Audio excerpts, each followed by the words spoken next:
Avant de voir les images, il y a eu énormément de buts, donc on s'est encore régalé ce soir. Encore un match avec plein d'occasions et plein de buts, 7 buts au total. Slimani, Alish et Djabou permettent à l'Algérie de mener 3-0 à la mi-temps. Réduction du score des Coréens par Son à la 50e minute. Brahimi marque un but superbe avec un 1-2, on le verra, avec Fegouli à la 62e minute. 4-1 pour l'Algérie avant encore une fois une réduction du score de Ja Jeol Koo pour les Sud-Coréens. Et la France garde son record du nombre de buts dans un même match, 5-2. Oui. Il faudrait sortir d'ailleurs le nombre de buts par match qui doit être très très élevé, même si on a eu un 0 ce soir, mais beaucoup de buts dans ce mondial. Régalade dans ce mondial. J'ai vu une question passer sur Twitter parce que vous pouvez réagir. L'Algérie n'est-elle pas la première équipe africaine à marquer 4 buts dans un mondial? C'est la première. La réponse est oui. Les statistiques de la rencontre. Avec évidemment une nette domination. Algérie, on avait eu 0 tir pour les Coréens à la mi-temps. Il y a forcément du mieux, il y a eu un réveil coréen, 9 tirs dont 6 cadrés et 2 buts, mais l'Algérie a dominé en termes de tirs, en termes de possession. Évidemment, la Corée a eu la possession de balle pour essayer de revenir au score, mais les Algériens avaient fait le travail avant. On sera dans une poignée de secondes en direct avec Kader Abderrahim, qui est politologue à l'IRIS et qui nous donnera son sentiment sur la manière dont les Algériens en Algérie vivent cette victoire. Mais tout d'abord, explication avec vous, à La Roche, expertise de ce match qui vous a emballé.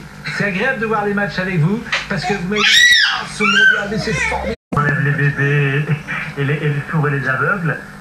Mais je pense que ça va être effectivement la liesse. C'est un match qui était très attendu. On demandait beaucoup, il y avait beaucoup de pression sur les épaules de Valdaï-Lodzik. Le pari qu'il a fait ce soir est plutôt réussi. Mais c'est pas la qualification pour autant.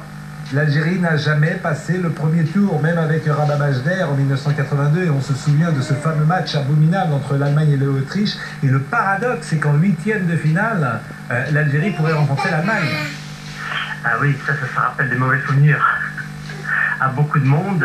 J'espère cette fois que la rencontre sera sportive et qu'il n'y aura pas de calcul, parce que ça reste quand même pas très glorieux, ni pour l'Allemagne ni pour l'Autriche, et pas très glorieux non plus pour les instances de la FIFA qui n'avaient pas réagi, alors que le match était vraiment honteux de la vie générale à l'époque.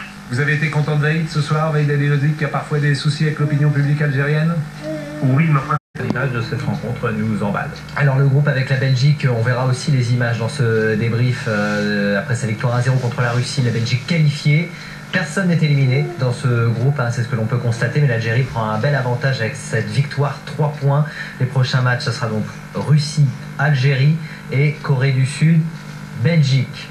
Voilà, donc en gros, l'Algérie peut peut-être s'en sortir avec un match nul, avec cette différence de but bien à l'avantage par rapport à la Corée.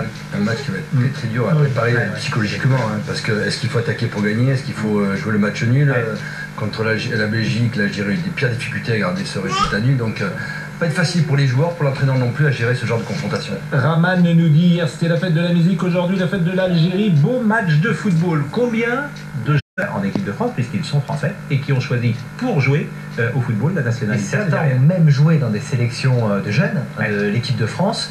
On va voir d'ailleurs la composition de l'équipe de départ, le 11 de Vaïd ce soir, avec 7 joueurs, vous allez les voir en rose, qui sont nés en France. Mboli, le gardien, né à Paris, et il a joué à Marseille.